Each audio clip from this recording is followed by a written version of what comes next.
আজকে এই মুহূর্তে আমাদের মনে পড়ছে সূরা সফের ওই আয়াতটিতে, যেখানে আল্লাহ তাআলা বলছেন ইউরিদুনা লিউতফিউ নূর আল্লাহ বিআফওয়াহিহিম।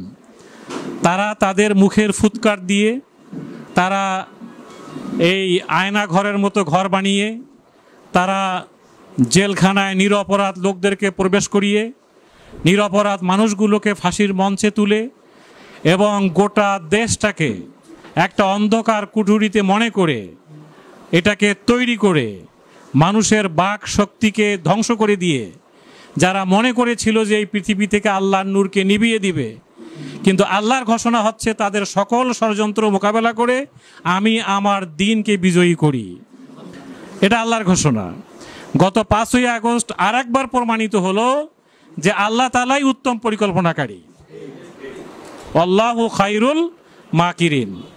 আল্লাহ তাআলা যে উত্তম পরিকল্পনাকারী, পৃথিবীর সব পরিকল্পনার বিপরীতে আল্লাহ তাআলা যে পরিকল্পনা করতে পারেন, আমরা এগুলো শুনে আসছি, আমরা কোরআনে দেখেছি, হাদিসে দেখেছি, ইতিহাসে দেখেছি, কিন্তু ইন প্র্যাকটিক্যাল বাস্তব জীবনে দেখার সুযোগটা আমাদের অনেকের জীবনে হয়নি।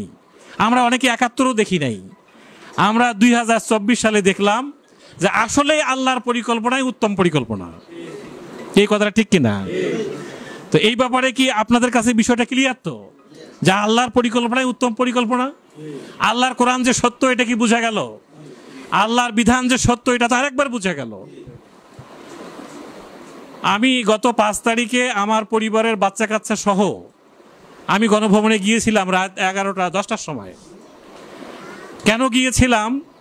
এইটা সূরা দোখানে আল্লাহ তাআলা 25 নম্বর আয়াতে বলছেন, কাম তারাকু মিন জান্নাতিন ওয়া উয়ুন ওয়া যুরুইন ওয়া মাকামিন কারীম ওয়া না'মাতিন কানু ফিহা ফাকিহিন।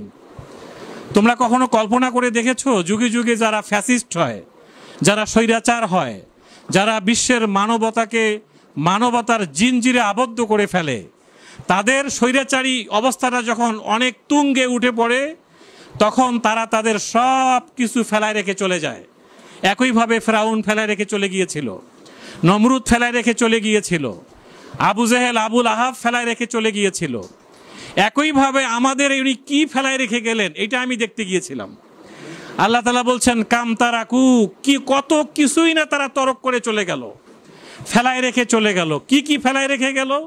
জান্নাতিন ওয়া উয়ুন, কত বড় গণভবন, কত বড় বঙ্গভবন, কত বড় বালাখানা, কত বড় তাদের বিলাসিতা, কত কিছু বাগবাগিচা, কত ঝর্ণাধারা লেক তারা ফেলায় রেখে চলে গেল। শুধু তাই না, ওয়া যুরুইন ওয়া মাকামিন কারীম। যুরু শব্দের অর্থ হচ্ছে কৃষি ক্ষেত, সেখানে কিন্তু কৃষি আবাদও আছে। হাঁস মুরগি গরু ছাগলও আমরা দেখেছি, লেকের মধ্যে মাছ দেখেছি।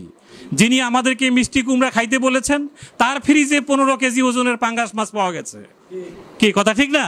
এরকম হাঁস মুরগি গরু ছাগল, বাগ বাগিচা, লেক, হরিণ, এই সমস্ত কৃষি ক্ষেত কোরআনে আল্লাহ তাআলা বলতেছেন এগুলো সে ফেলায় রেখে গেছে। ওয়া মাকামিন কারীম, এই মাকামিন কারীম শব্দের অর্থ হচ্ছে জমকালো প্রাসাদ, একেবারে বিলাসী ভবন, একেবারেই হোয়াইট হাউস। একেবারেই তাদের যুগে যুগে সমস্ত স্বৈরাচাররা এরকম হোয়াইট হাউস, এরকম বিলাসী বালাখানা, জমকালো প্রাসাদ, ওই ঢাকা ক্লাব, বোট ক্লাবের মতো বিভিন্ন ধরনের নারী গাড়ি বাড়ি নিয়ে যারা নিজেকে মত্ত রেখেছিল, ওয়া না'মাতিন কানু ফিহা ফাকিহিন, এগুলো নিয়ে যারা ব্যস্ত ছিল, নিজেকে যেভাবে আনন্দ উৎফুর্তির জায়গায় নিয়ে গিয়েছিল, তারা মনে করেছিল আমাদেরকে কেউ কোনোদিন কোনোভাবেই সরায় ফেলতে পারবে না। এটা তারা মনে করেছিল না? সূরা হুমাজাতে আল্লাহ তাআলা কি বলছে? ইয়াহসাবু আন্না মালাহু আখলাদা। তারা মনে করেছিল তাদের এই সমস্ত গাড়ি বাড়ি, গুন্ডা পান্ডা, লাঠি সোটা, পুলিশ ড্রাপ সব গিলায় মিলাই ঝিলায় তাদেরকে আজীবন বাঁচায় রাখবে। আখলাদা, আজীবন তারা বেঁচে থাকবে, তাদের হিসাব নেওয়ার কেউ থাকবে না। কিন্তু আল্লাহ তাআলা বলছেন কাযালিক, এইভাবে 15 বছর 16 বছর 9 বছর 10 বছর, যুগে যুগে শত শত বছর বিভিন্ন স্বৈরাচাররা কাটিয়ে দিয়েছে। কিন্তু ওয়া আওরাসনাহা কাওমান আখারিন, আমি আল্লাহ চাইলে এই শক্তিকে একটি ডাস্টবিনে একটা পলিথিনের ময়লা যেভাবে মানুষ থ্রো করে দেয়, আমি আল্লাহ চাইলে এগুলোকে থ্রো করে দিয়ে সেখানে আরেকটা গোষ্ঠীকে আমি সেই জমিনের ক্ষমতার মসনদে বসাই দিই। আল্লাহর কথা। এই আয়াতটা পড়ে আমার কাছে মনে হয়েছিল এটা 6 তারিখে নাজিল হয়েছে। আপনি পৃথিবীর আরো 200 বছর পরে দেখবেন এই আয়াত আপনার কাছে জীবন্ত মনে হবে। আল্লাহ তাআলা বলছেন, ফামা বাকাত আলাইহিমুস সামা ওয়াল আরদ। এই সমস্ত স্বৈরাচারদের পতনে যুগে যুগে তাদের পতন হয়। 15 বছর কেটে যায়, 16 বছর কেটে যায়, 100 বছর কেটে যায়, 50 বছর কেটে যায়। তাদের এই রেখে যাওয়া 15 বছরে তাদের পতনে আসমানেও কেউ কাঁদে না, জমিনেও কেউ কাঁদে না। শুধু তাই না, ওমা কানু মুনজিরিন, আমি তাদেরকে সময়ও দেই না। কাউকে দেই 45 মিনিট, কাউকে 2 মিনিটের মধ্যে সাগরের পানিতে আমি নাকানি চুবনি খেয়ে মেরে ফেলি। আল্লাহর এই আয়াতগুলো এখন সত্যে পরিণত হয়েছে কিনা বলেন? একবারে প্র্যাকটিক্যাল, একবারে চোখের সামনে আমরা দেখতে পাচ্ছি। কাম তারাকু, তারা কি ফেলায় রেখে গেল। কত মার্সিডিজ গাড়ি রাস্তায় পড়ে আছে, নেওয়ার কেউ নেই, গাড়ির মালিককে খুঁজে পাওয়া যাচ্ছে না। কোটি কোটি টাকার গাড়ির মালিক খুঁজে পাওয়া যাচ্ছে না। টাকার বস্তা অনেকেই সাগরের মধ্যে, নদীর মধ্যে ফেলাই দিয়েছে। এটা ব্যাংকে নিয়ে গেলেও সমস্যা, কোথাও নিয়ে গাড়িতে রাখলেও সমস্যা। আপনার ওয়্যার হাউস থেকে, গোডাউন থেকে, গাড়ির গ্যারেজ থেকে কোটি কোটি টাকার গাড়ি বের হয়ে যাচ্ছে, মালিক নেই। কাম তারাকু, খেয়াল করেছো কিভাবে তারা ফেলাই রেখে চলে গেছে? তাদের জন্য আসমানেও কেউ কাঁদে না, জমিনেও কেউ কাঁদে না, উল্টা পাশে মিষ্টি মুখ করে। এই আয়াতের তাফসিরে মুফাসসির কিরাম বলছেন, কেন আসমানবাসী কাঁদে না? যে এরা যা কিছু করেছে আসমানবাসীকে, আল্লাহকে খুশি করার জন্য কিচ্ছু করে নাই। জমিনের মানুষ কেন কাঁদে না? যে এই জমিনে গত 15 বছরে যত উন্নয়ন হয়েছে, এই উন্নয়নের পিছনে মূলত যেটা টার্গেট ছিল সেটা হলো দুর্নীতি। এটা তাফসিরের কথা বলতেছি আমি, আমার মুখের কথা না, আল্লাহর কোরআনই কথা বলতেছে। কেন এই পরিবেশ হয়, কেন এরকম যুগে যুগে স্বৈরাচার তৈরি হয়, এটা আজকে আমাদের ভাববার সময় আল্লাহ তাআলা দিয়েছেন। এটা ভাবো কি কারণে যুগে যুগে আমি এগুলোর পতন ঘটাই।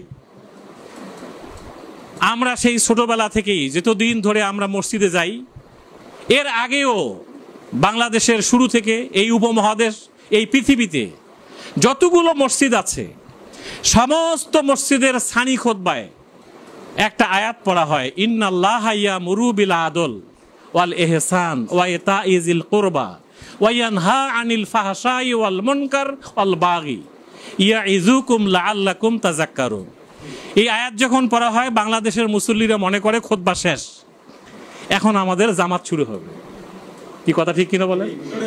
এরপরে বলা হয় ফাজকুরুনি আযকুরুকুম ওয়াশকুরুলি ওয়ালা তাকফুরুন, সবাই দাঁড়ায় গেছে, এখন নামাজ শুরু হবে। আমি আমার এই ক্ষুদ্র জীবনে আজ পর্যন্ত কোন মসজিদের খতিবের জায়গা থেকে এই আয়াতটার কোনো ব্যাখ্যা আমি এখনো শুনি নাই। আপনারা কেউ শুনেছেন কিনা আমি জানি না। তাহলে আপনি এই আয়াতটা সারা জীবন সানি খুতবায় শুনতেছেন, আপনি মনে করতেছেন খুতবা শেষ, দাঁড়ায় গেলাম আমরা সবাই। কখনো কি এই মেহরাব থেকে এই আয়াতটার ব্যাখ্যা নিয়ে কথা বলার দরকার ছিল না? আজকের যে বৈষম্য বিরোধী ছাত্র সমাজ যে আন্দোলন করলো, এই আন্দোলনের মূল কথাটা কি? যে আমরা বৈষম্য চাই না, কথা ঠিক কিনা? 2 নম্বর তারা কি বলল? উই ওয়ান্ট জাস্টিস, আমরা ন্যায় বিচার চাই।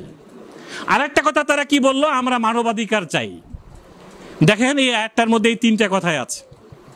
আল্লাহ তাআলা বলছে ইন্নাল্লাহা ইয়ামুরু, আল্লাহ তাআলা এখানে ওয়াজ করতেছেন না, এটা কিন্তু কমান্ড, এটা নির্দেশ। এটা নির্দেশ, এটা কোনো পার্লামেন্টে পাশ করে প্রজ্ঞাপন আকারে আল্লাহ তাআলা এটা দিয়েছেন। পৃথিবীতে যারাই মুসলমান নিজেকে দাবি করবে তাদের পার্লামেন্টে এটা আইন পাশ করতে হবে। এটা আল্লাহর পক্ষ থেকে নির্দেশ, এটা কোনো ওয়াজ নয়, প্লিজ, এটা কোনো হুজুরের কথা নয়। আল্লাহ তাআলা বলছে আমি আদেশ করলাম, এটা আমার প্রজ্ঞাপন, এটা আমার নির্দেশ। সেটা কি? বিল আদল, পৃথিবীতে ন্যায় বিচার কায়েম করো। ন্যায় বিচার, আজকে যে আদালত শব্দটা বলতেছি আমরা, এই আদালতের শব্দটা তো আরবি শব্দ, যেটাকে আমরা কোর্ট বলতেছি। এই কোর্টের আরবি শব্দটাই তো আদল, এটাই তো আদালত, ন্যায় বিচার। প্রত্যেকটা আদালতের সামনে দেখবেন একটা দাঁড়িপাল্লার ছবি আছে, এখানে বলা হইতেছে যে এই পাল্লার একটু উঁচু নিচু হলেই তো আর ন্যায় বিচার হবে না। তাহলে পাল্লা উঁচু নিচু হইলেই তো এটা বৈষম্য হয়। সমান ওজন হইতে হবে, সমান সমান। আপনি 1 কেজি মাংস নেবেন, আমাকে 800 টাকা বুঝাই দিবেন, এটাই তো সমান সমান নাকি? আমি যদি 1 কেজির জায়গায় 700 গ্রাম দেই, এটা কি সমান সমান হলো? না। আমি যদি 800 টাকা জাল টাকা দেই, এটা কি সমান সমান হলো? না। এই আদলের কথা, এই ন্যায় বিচারের কথা তো আমরা সেই ছোটবেলা থেকেই শুনে আসতেছি। ওয়াল এহসান, এহসান শব্দের অর্থ হচ্ছে ন্যায়, কাস্টমার সার্ভিস। মানুষের সাথে ভালো কথা বলো, সুন্দর করে কথা বলো। ওয়াকুলু লিন্নাসি হুসনা, মানুষের সাথে মন দিয়ে হৃদয় উজাড় করে কথা বলো, সুন্দর করে কথা বলো। মজার কথা হলো হাসিনা শব্দটাও কিন্তু হুসনুন থেকে আসছে। সুন্দর সুন্দর করে কথা বলার জন্যই তোমার জন্ম হয়েছে, মানুষের সাথে ভালো করে কথা বলার জন্যই তোমার জন্ম। আল্লাহ তাআলা সূরা আলে ইমরানে বলেছেন, উখরিজাত লিন্নাস, তোমাদেরকে পৃথিবীতে আমি আল্লাহ জন্মের ব্যবস্থা এই জন্যই করেছি, তুমি জন্ম নিয়ে শুধু মানুষের পাশে দাঁড়াবা, মানুষকে সেবা দিবা, মানুষের খেদমত করবা। এবং মানুষের সেবা খেদমতের রাস্তার মাথায় কিন্তু জান্নাত। রোজা থাকলে জান্নাত পাওয়া যাবে এই কথা লেখা নাই। আল্লাহ তাআলা বলছেন, সূরা বালাদ পড়ে দেখেন, আল্লাহ তাআলা বলছেন যে ফালাক তাহামাল আকাবা, জান্নাত যাওয়ার যে রাস্তাটা, এটা মানুষ চলার ক্ষেত্রে সাহস করতে পারে না। ওয়ামা আদরাকা মাল আকাবা, রাসূলকে আল্লাহ বলছে তুমি কি বুঝো সেই জান্নাত যাওয়ার দুর্গম গিরিপথটা কি?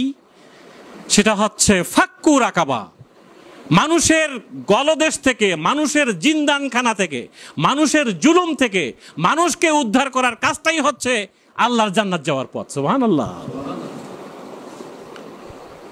এইটাই হচ্ছে ওয়াল এহসান। মানুষ মানুষের গোলামি করবে কেন? মানুষ কার গোলামি করার কথা বলেন দেখি? আল্লাহ। আল্লাহর গোলামি করতে হবে। আল্লাহর পৃথিবীতে আমি আছি, আল্লাহর অক্সিজেন খাচ্ছি, আল্লাহর আলো বাতাসে আমি বড় হইতেছি, আমি এখানে আল্লাহরই গোলামি করবো, এটাই তো স্বাভাবিক কথা। সূরা আলে ইমরানে আরেকটা জায়গায় আল্লাহ তাআলা বলছে, আফা গায়রা দীনিল্লাহি ইয়াবগুন, তুমি এই জমিনে আল্লাহর বিধান, আল্লাহর আইন ছাড়া আর কার আইন মানতে চাও? ওয়ালাহু আসলামা মান ফিস সামাওয়াতি ওয়াল আরদ, অথচ আসমান এবং জমিনে যা কিছু আছে সবাই একমাত্র আমার গোলামি করছে। আপনার বডির ভেতরেও কিন্তু আল্লাহর গোলামি চলতেছে। আপনার চোখকে কিন্তু আপনি কোনো ক্ষমতা দেন নাই, দেখার ক্ষমতাটা কে দিয়েছে? আল্লাহ। আপনার বডিতে আপনার হাতকে আল্লাহ যে কাজ করার ক্ষমতা দিয়েছে, আপনি এর বাইরে তাকে ব্যবহার করতে পারবেন না। আপনার কানকে, আপনার নাককে, আপনার জিহ্বাকে, আপনার ডাইজেশন সিস্টেমটাকে আল্লাহ তাআলা যে এর মধ্যেই তার আইন চালু করে দিয়েছেন, এর বাইরে আপনি কিচ্ছু করতে পারবেন না। কি পারবো আমরা কিছু করতে? তা আল্লাহ বলছে তোমার বডিতে আমার আইন চলছে, তুমি কার আইন মানতে চাও? এই এহসানের জায়গাটাতে আমরা আজীবন শুনে আসলাম। 3 নম্বর পয়েন্টটা হচ্ছে ওয়াইতা ইজিল কোরবা, মানবাধিকার। মানবাধিকার, তোমার বাবা মা, তোমার ভাই বোন, তোমার আত্মীয় স্বজন, তোমার পাড়া প্রতিবেশী, যার যেটা হক, যার যেটা পাওনা, তাকে তুমি সেটা বুঝাই দাও। এই সমাজে অনেক লোক আছে নিজের বোনের অধিকার ভোগ করে ভাই মসজিদের প্রথম কাতারে যে নামাজ পড়ে, আছে না এরকম? কি আপনার প্রথম কাতারে যে ফায়দাটা কি? আমি তো গণভবনে বললাম না, ওই দিন গিয়েছিলাম, রাত 11টার সময় যেও দেখি সবকিছু চুরমার হয়ে গেছে, কিন্তু মসজিদটা ঠিক আছে। তার মানে আমি পরে আল্লাহকে জিজ্ঞেস করলাম, আল্লাহ এই মসজিদে তো মুসল্লি ছিল, এখানে তো দাড়ি ছিল, জুব্বা ছিল, পাগড়ি ছিল, টুপি ছিল, জায়নামাজ ছিল, আমার মতো মুসল্লিও ছিল, কিন্তু কই এতগুলো দুর্নীতিবাজ তৈরি করেছে এই মসজিদ। আমরা কি যেভাবে নামাজ পড়ার কথা সেভাবে কি নামাজ পড়েছি গত 15 বছরে? যেভাবে রোজা থাকা দরকার সেভাবে কি রোজা থেকেছি? যেভাবে হজ করা দরকার সেভাবে কি হজ করেছি? আল্লাহর নামাজ আল্লাহ তাআলা যে উদ্দেশ্যে ফরজ করেছেন, আমাদের নামাজ তার রেজাল্টের ধারে কাছেও নাই। বলেন ঠিক কিনা? একজন নামাজি কোনোদিন সুদ খাইতে পারে না, অসম্ভব। আপনি সুদ খাবেন, নামাজও পড়বেন, আল্লাহর কসম এই নামাজ কবুল হওয়ার কোনো সম্ভাবনা নাই। একজন রোজাদার রোজাও থাকবে আবার সুদও খাবে, এই রোজা তার সারা জীবন রাখতে পারবে, কবুল হওয়ার কোনো সম্ভাবনা নাই। একজন জাকাতদাতা, একজন হজকারী হাজী সাহেব, তিনি হজ করতে পারবেন, কাবা ঘর 100 বার ঘুরে আসতে পারবেন, কিন্তু তার যদি সুদের সাথে সম্পর্ক থাকে, আল্লাহর কসম তার এই সুদ, তার জাকাত, তার হজের, তার নামাজ রোজার কোনো ফায়দা সে পাবে না। এটা কোরআন শরীফ পড়ে দেখেন। আল্লাহ তাআলার এই এলেম, এই বুঝ আমাদের জীবন থেকে হারিয়ে গেছে। মানুষকে সাথে কেমনে কথা বলতে হয়, ভাই বোনে, পারিবারিকভাবে, স্বামী স্ত্রীতে, আমাদের মুখের ভাষা নষ্ট হয়ে গিয়েছে। বলেন ঠিক কিনা? নষ্ট হয়ে গিয়েছে। তাহলে এই সানি খুতবার এই আয়াতটা পৃথিবীর শুরু থেকে আজ পর্যন্ত, অন্তত 15 বছর আগ থেকে, মসজিদে নববী থেকে শুরু করে আজ পর্যন্ত প্রত্যেকটা মসজিদে ওলামায়ে কেরাম বলতেছে, কিন্তু আমরা তো কেউ বুঝি নাই। আমাদের কেউ বুঝাইয়া বলতে পারে নাই, আমাদেরকে জাগাতে পারেনি। আমাদেরকে জাগিয়েছে আমাদের ছোট ছোট আবাবিল পাখিরা। বলেন ঠিক কিনা? আমাদের ছাত্ররা, আমার ছেলেরা, আমার মেয়েরা, আমার ভাই বোনেরা আমাকে এই জায়গা থেকে আজকে আমাকে জেগে তুলেছে। তাদের এই সমস্ত এই বিভিন্ন ওয়ালে, বিভিন্ন পিলারে তাদের স্লোগানগুলো মনে হচ্ছে কোরআনের আয়াত কথা বলতেছে, কোরআনের আয়াত কথা বলছে। আজকে আমাদের প্রধান উপদেষ্টা বলতেছে যে রিফর্ম করতে হবে, জাস্টিস করতে হবে, ন্যায় বিচার করতে হবে, সংস্কার করতে হবে। সংস্কারের যে কথাটা আপনি বলছেন, এটাকেই কোরআনের ভাষায় তাজকিয়া বলে, পবিত্রতা। সংস্কার মানে তো পবিত্রতা। আপনি একটা বোতলের মধ্যে যদি, একটা মদের বোতলে বা একটা ময়লা বোতলে যদি আপনি দুধ ঢুকাইতে চান, এটাকে পরিষ্কার করতে হবে না? এটা ক্লিন করে এখানে না, তারপরে আপনি দুধ ঢুকাইতে পারবেন, মধু ঢুকাইতে পারবেন। ময়লার মধ্যে মধু ঢুকাইলে এটা কাজ করবে না। আয়াতুল কুরসির পরে আয়াতটা পড়েন, আল্লাহ তাআলা বলছেন লা ইকরাহা ফিদ্দিন কাদ তাবায়্যানার রুশদু মিনাল গাই ফামান ইয়াকফুর বিত্তাগুত ওয়া ইউমিন বিল্লাহ। আগে তোমার জীবন থেকে, মন মানসিকতা থেকে তোমার যে জঞ্জালগুলো আছে, যেগুলো অপবিত্রতা আছে, চিন্তার অপবিত্রতা, মানসিকতার অপবিত্রতা, এগুলোকে একেবারে ক্লিন করো, করে ফামান ইয়াকফুর, এটাকে ফেলায় দাও, দূরে নিক্ষেপ করো, ওয়া ইউমিন বিল্লাহ, তারপরে ওইখানে ইমানের বীজ বপন করো। আমাদের ইমান এবং বেঈমানি একসঙ্গে চলতেছে, এটা হইতে পারে না। সম্মানিত ভাই এবং বোনেরা, আজকের এই জায়গাতে এসে আমি আপনাদেরকে যে কথাটা বলতে চাই, পৃথিবীতে বৈষম্য সৃষ্টির একটা অন্যতম ইস্যু হচ্ছে সুদ। যে সমাজে সুদ থাকবে, সেই সমাজে কোনোদিন বৈষম্য বিরোধী আন্দোলন সফল হবে না, হবে না, হবে না। আমি গ্যারান্টি দিয়ে বললাম, লিখে রাখেন। সুদ যদি সমাজে থাকে, আল্লাহর কসম, এই সমাজ কোনোদিন বৈষম্য আন্দোলন সফল হবে না।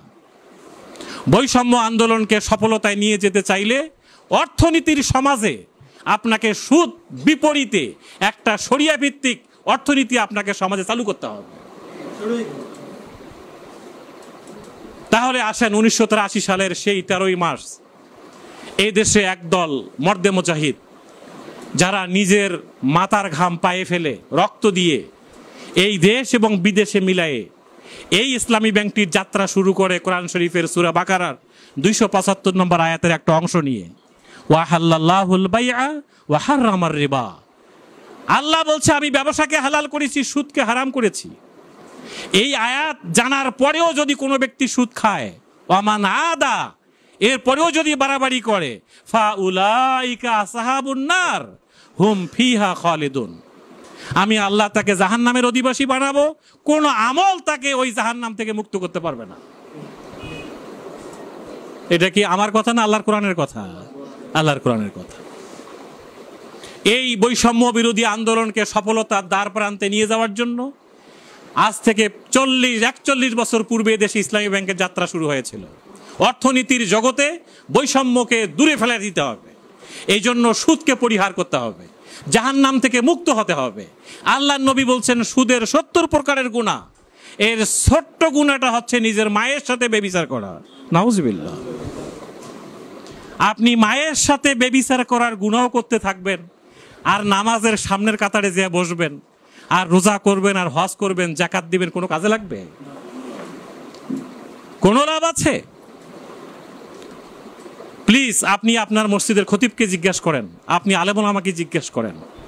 কোরআনের সূরা বাকারার 275, 76, 77, 78, 79 আয়াতগুলো দেখেন। এগুলো পড়েন প্লিজ। আমরা এই গত 15 বছর কেন গত 50 বছরে আমরা লেখাপড়া ছেড়ে দিয়েছি। আমি অনুরোধ করব, ইসলাম কোনো মূর্খতার ধর্ম নয়, ইসলাম কোনো মূর্খদের কাছে কোনো বিষয় নয়, এটা হলো জ্ঞানীদের একটা বিষয়। লা আয়াতিন লি উলিল আলবাব, আমার এই কোরআনের আয়াতগুলো হচ্ছে জ্ঞানীদের জন্য, যারা নলেজেবল হবে, যারা স্কলার হবে, যারা দুনিয়াকে লিড দিবে, যারা সমাজকে নেতৃত্ব দেবে, যারা সমাজকে পরিবর্তনের চিন্তা করবে, তাদের জন্য আমার আল্লাহর কোরআন। এটা কোনো মরা মানুষের পাশে বসে পড়া কোনো কিতাব নয়, এটা এই পৃথিবীকে পরিবর্তন করার জন্য এসেছে। আজকে দেখেন সূরা হাদিদে আল্লাহ তাআলা বলছেন, হাদিদ মানে লোহা, ওয়া আনজালনাল হাদিদ, আল্লাহ বলছে আমি লোহা আবিষ্কার করেছি, লোহা পৃথিবীতে নাজিল করেছি। লোহা পৃথিবীর মানুষের কোনো বানানো আইটেম নয়। আল্লাহর কোরআন যেমন নাজিল করা হয়েছে, লোহাও ওরকম আসমান থেকে নাজিল করা হয়েছে। আল্লাহ বলছে আমি লোহা কেন পাঠালাম? ফিহি বাসুন শাদীদ, এই লোহার মধ্যে প্রচন্ড শক্তি আছে। আজকের পৃথিবীর সমস্ত স্কলার, ওলামায়ে কেরাম, মুফাসসিরিনে কেরাম বলছে লোহার শক্তি মানে সামরিক শক্তি। কি শক্তি বলেন? সামরিক শক্তি। আপনি এই পরিস্থিতির আগে ইসরায়েল এবং হামাস যতবার যুদ্ধ হয়েছে, কোন যুদ্ধে হামাস টিকতে পারে নাই। এই লাস্ট গত অক্টোবর থেকে শুরু করে এ পর্যন্ত প্রায় 1 বছর ধরে হামাস লড়াই করছে। এর কারণ তারা বুঝেছে লোহার মধ্যে শক্তি আছে, লোহার ব্যবহারের মধ্যে শক্তি আছে। একদিকে থাকতে হবে ইমানি অস্ত্র, আর একদিকে থাকতে হবে লোহার ব্যবহার, সামরিক শক্তি, আর একদিকে থাকতে হবে অল্পে তুষ্টি, আর একদিকে থাকতে হবে চাওয়া পাওয়া না পাওয়ার, আল্লাহর জান্নাত যাওয়ার স্বপ্ন। এইটা যদি কেউ ব্যবহার করে সামনে এগিয়ে যেতে পারে, তাদের পরাজয় কেউ ঠেকাইতে পারে না। এবং আজকে Hamas within shortest possible time ইনশাআল্লাহ তারা বিজয়ের পতাকা উত্তোলন করবে ইনশাআল্লাহ। এটাই ইতিহাস, এটাই বাস্তবতা। আমাদের সমাজে লোহার ব্যবহার আমরা কি শিখেছি? আমরা একটা কলম বানাইতে পারি না, একটা স্টাবলারের পিন বানাইতে পারি না, একটা ব্লেড বানাইতে পারি না। কোথায় গেল আমাদের যোগ্যতা? কোথায় হারিয়ে গেল আমাদের সেই ঐতিহাসিক সেই আমাদের স্কলিং, আমাদের স্কলার স্কিল আমাদের কোথায় চলে গেল এগুলো? আমরা ওই তসবির দানার মধ্যে জান্নাত খুঁজতেছি, সকাল সন্ধ্যার কিছু ওজিফা দিয়ে আমরা জান্নাত খুঁজতেছি। আপনি চিন্তা করেন তো, আবু সাইদ আজকে যদি মাস্টার ডিগ্রি কমপ্লিট করে একটা চাকরি করত, তার যে সম্মানটা হতো, আবু সাইদ শহীদ হয়ে যাওয়ার পরে তার সম্মান কি অনেক গুণ বেড়ে গিয়েছে না? শুধু বাংলাদেশ নয়, আন্তর্জাতিকভাবে একজন আন্তর্জাতিক বীরের স্বীকৃতি আগামী কিয়ামত পর্যন্ত আবু সাইদ পাবে। এই পৃথিবীতে এই বাংলাদেশে যত গভর্নমেন্ট সামনে আসবে, সকল গভর্নমেন্টকে আবু সাইদের বাসায় যেতে হবে। তাহলে আবু সাইদের বাসায় আবু সাইদ যদি ওই দিন নিহত না হতো, শহীদ না হতো, বুক পেতে না দিত, তার বাসায় কি কোনো পুলিশ অফিসারও যাওয়ার দরকার ছিল? তাহলে তার এই সম্মানটা আল্লাহ বেড়ে দিয়েছে না কমাই দিয়েছে? বাড়ানো হয়েছে। এর কারণটা হচ্ছে আল্লাহ বলছেন, এই পথে যারা জীবন দেওয়ার সিদ্ধান্ত নেয়, যারা রক্ত দেয়, তোমাদের দৃষ্টিতে তারা মৃত্যু হতে পারে, আমি আল্লাহর দৃষ্টিতে সে সম্মানিত, সে বিজয়ী এবং সে জীবিত। সুবহানাল্লাহ। সম্মানিত ভাই এবং বোনেরা, গত 15 বছর আমাদের দেশে ন্যায় বিচার ছিল না, আমাদের দেশে মানবাধিকার ছিল না, আমাদের কণ্ঠকে রোধ করে রাখা হয়েছিল। আজকের এই দিনে আমরা যে বিজয় অর্জন করে এই পরিবেশে বসে আছি, এটা শুকরিয়া আদায় করার দরকার আছে কিনা? এই শুকরিয়া আদায় কোনো তাসবিহ তাহলিল দিয়ে হবে না, অসম্ভব হবে না। এটাকে প্র্যাকটিক্যালি আপনার কাজ করতে হবে। সমস্ত অর্থনৈতিক লেনদেন এখন থেকে আমরা ইসলামী ব্যাংকের সাথে করতে চাই, রাজি আছি কিনা আমরা সবাই? এই ব্যাংকটি প্রতিষ্ঠার পিছনে আমরা কিন্তু এর আগেও অনেকবার এসে এই কথাগুলো বলেছি, ভাই দোয়া করবেন। আমরা যে পরিস্থিতি ফেস করতেছি, যেহেতু এই ব্যাংকটা কোরআনের একটা আয়াতের উপর দাঁড়িয়ে আছে, অবশ্যই আল্লাহ এই ব্যাংকটাকে হেফাজত করবেন। এবং সেই হেফাজতের উজ্জ্বল একটা দৃষ্টান্ত আমরা দেখতে পেয়েছি গত 5 তারিখে। যারা এটার লিডিংয়ে, যারা এটাকে লুটপাট করার কাজে নিয়োজিত ছিল, 5 তারিখের পর থেকে এদেরকে আর খুঁজে পাওয়া যাচ্ছে না, তারা এখন অফিসে আসছে না। আমি নিজে আল্লাহর আরবের দেশে কাবা ঘরের পাশে দাঁড়িয়ে দেখেছি, এদেশের মানুষ কাবা ঘরের গিলাপ ধরে ইসলামী ব্যাংকের জন্য দোয়া করে, রব্বুল আলামিন তুমি এই ব্যাংকটিকে হেফাজত করো। তাদের চোখের পানি এবং এই ব্যাংকটি প্রতিষ্ঠার আন্দোলনে যারা নিয়োজিত ছিল তাদের শাহাদাত, তাদের ছেলেদের গুম করে গত 8-10 বছর আয়না ঘরে রেখে দেওয়া, এগুলো তো জীবন্ত মৃত্যু।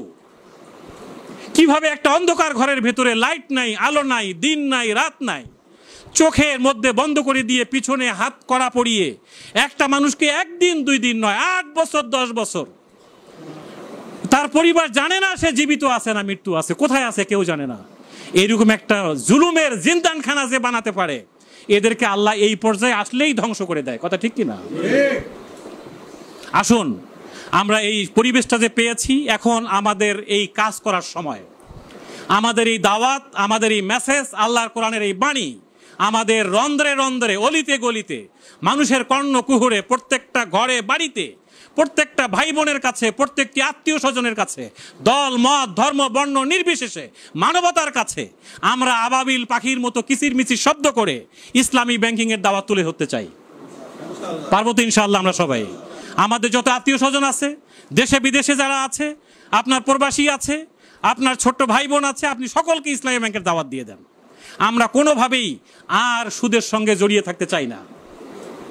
সুদ একটা মারাত্মক গুনাহের কাজ, সুদ জাহান্নামে যাওয়ার কাজ, সুদ সমাজে বৈষম্য সৃষ্টি করে। আজকের যে বৈষম্যের আন্দোলন, এটা ওই সময় চূড়ান্ত বিজয় অর্জন করবে যেদিন এদেশে পরিপূর্ণভাবে একটি ইসলামী ব্যাংকিং কায়েম হবে। মানুষ নিজের পায়ে দাঁড়াতে পারবে, মানুষ ব্যবসা বাণিজ্য করে আলোক উজ্জ্বল পথ দেখতে পারবে, একটি সফলতার সিঁড়ি বেয়ে সামনে উঠতে পারবে। আমরা সেই স্বপ্ন দেখছি। আল্লাহ চাহে তো এই স্বপ্ন এখন পূরণ হওয়ার সময় এসেছে। আপনারা মাঠে ময়দানে ছড়িয়ে পড়ুন। এতদিন আপনারা হয়তো বের হইতে পারেন নাই, কথা বলতে পারেন নাই। ইসলামী ব্যাংকের কথা আমি এমনও মসজিদ পাইছি, আমি এমনও মসজিদ পেয়েছি, শুক্রবারে আমি হুজুরকে ফোন করছিলাম যে আমি আপনার খুতবাতে এসে 2 মিনিট ইসলামী ব্যাংকের দাওয়াত দিতে চাই। এই ইমাম সাহেব বলছিল যে আমার শরীরে 1 ফোঁটা রক্ত থাকা পর্যন্ত আমি ইসলামী ব্যাংকের ম্যানেজারকে এখানে কথা বলার সুযোগ দেব না। চিন্তা করেন, এইরকম খতিবদেরকে 5 তারিখের পরে খুঁজে পাওয়া যাচ্ছে না। আপনি মসজিদের খতিব, আপনি 5 তারিখের পরে হারিয়ে গেলেন কেন? কই গেলেন আপনি? আপনার কি অপরাধ? আপনি কথা বলতে থাকেন, সমস্যা কোথায়? অবাক লাগে আমাদের কাছে। তার মানে কি আমরা কোনো মানুষই মানুষ হওয়ার মতো অবস্থায় ছিলাম না। মসজিদের ইমামদের খুঁজে পাওয়া যায় না।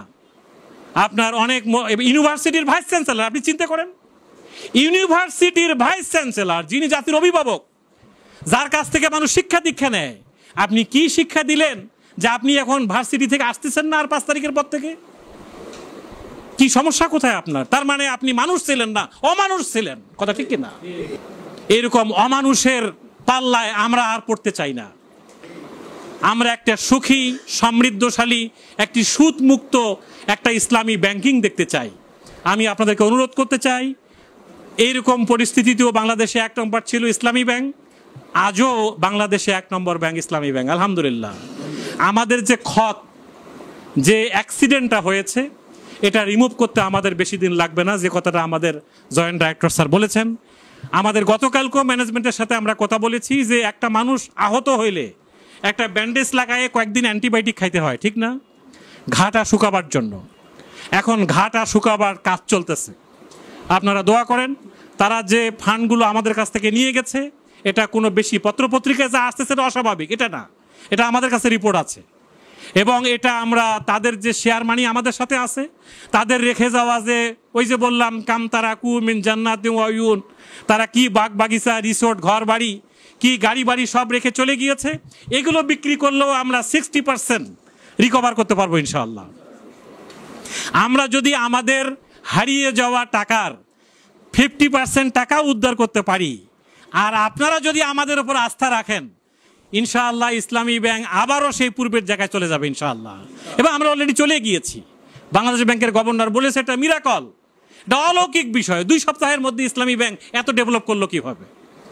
সাংবাদিকরা তাকে এই প্রশ্ন করার পরে উনি বলেছিলেন, এখানে মানুষের আস্থার জায়গা। এটা কিসের জায়গা? আস্থার জায়গা। আমাদের মা উম্মুল মুমিনিন খাদিজাতুল কুবরা রাদিয়াল্লাহু তাআলা আনহা, তার ফান্ডটা, তার টাকাটা, তার কাছে যে অ্যাসেটটা ছিল, এইটা সে একজনকে, একটা উদ্যোক্তা খুঁজছিল যে কার কাছে দিলে আমার ফান্ডটা প্রপারলি ইউটিলাইজ হবে, আমানতের কোনো খেয়ানত হবে না। এরকম আস্থার জায়গা খুঁজতে যেয়ে তিনি আরবের ভিতরে একজনকে আবিষ্কার করলেন, তিনি হচ্ছেন মুহাম্মদ রাসূলুল্লাহ সাল্লাল্লাহু আলাইহি ওয়াসাল্লাম। এদেশের মানুষ তার ফান্ড দেওয়ার জন্য আস্থার জায়গা হিসাবে যে প্রতিষ্ঠানটাকে বেছে নিয়েছে তার নাম ইসলামী ব্যাংক। আলহামদুলিল্লাহ, আলহামদুলিল্লাহ। মানুষ মনে করে ইসলামী ব্যাংক তার পূর্বের জায়গায় ফিরে গিয়েছে, বাস্তবেও তাই। আমরা যে কথাগুলো বলছি গত এক মাসে আগে এই কথাগুলো আমরা বলতে পারতাম না। আল্লাহ তাআলা আমাদের সকলকে, আপনাদের সকলকে, আপনাদের টোটাল এই অঞ্চলের ম্যান পাওয়ারকে, প্রত্যেকটা মানুষের কর্ণকুহরে আপনারা এই মেসেজটা পৌঁছায় দেন যে আসুন আমরা ইসলামী ব্যাংকে উপরের দিকে নিয়ে যাই। একটা ইসলামী অর্থনীতির আমরা স্বপ্ন দেখি, একটা ইসলামী সমাজ বিপ্লবের আমরা স্বপ্ন দেখি। আল্লাহ তাআলা আমাদের সকলকে এগিয়ে যাওয়ার, সে পথে এগিয়ে আসার এবং সেই কাজে ভূমিকা রাখার আমাদের সকলকে তৌফিক দান করুন। আমি আপনাদেরকে বোটবাজার শাখার পক্ষ থেকে আন্তরিকভাবে অভিনন্দন জানাচ্ছি যে আপনারা এতক্ষণ ধরে আমাদের কথাগুলো শুনেছেন, আপনাদের মূল্যবান সময় দিয়েছেন। আমি আশা করি যে এই বসার মধ্য দিয়ে আল্লাহ তাআলা আমাদেরকে একটা বিজয়ের দ্বার প্রান্তে নিয়ে যাবেন ইনশাআল্লাহ, এবং আমাদেরকে আল্লাহ তাআলাকে আমাদের কঠিন ময়দানে সুদের নামক যে মহা একটা গুনাহের জায়গায় আমরা ছিলাম সেই জায়গা থেকে বের করে আল্লাহ যেন আমাদের সবার জন্য জান্নাতের ফয়সালা করে দেন। আল্লাহ যেন আমাদের জীবনের সমস্ত গুনাহ খাতাগুলো মাফ করে দেন। তিনি যেন আমাদের পরিবারে, আমাদের এই সমাজে আবার নতুন করে শান্তি এবং সমৃদ্ধি দান করেন। এই আশা আকাঙ্ক্ষা রেখে সবাইকে মোবারকবাদ জানিয়ে আমার কথাটুকু এখানেই শেষ করছি। আসসালামু আলাইকুম ওয়া রাহমাতুল্লাহ।